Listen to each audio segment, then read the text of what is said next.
I believe that that the people of Gaza have a responsibility for voting in Hamas when they had an Back in opportunity not to. 2006. They voted in Hamas knowing what Hamas are.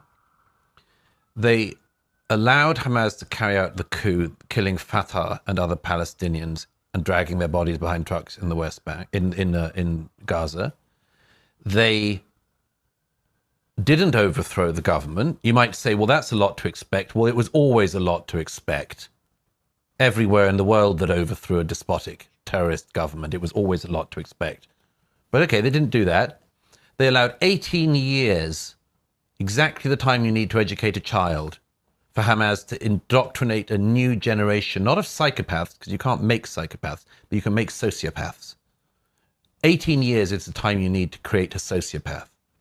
So they voted for Hamas, allowed Hamas to carry out the coup, didn't overthrow them, allowed them to indoctrinate an entire generation of sociopaths in Gaza. They then start a war, and they want this is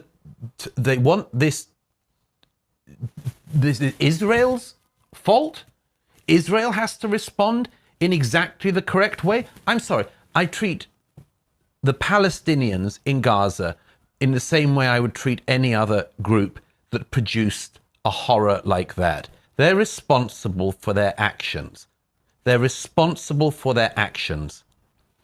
We held the German people responsible for the fact that they voted in the Nazis and did not get them out.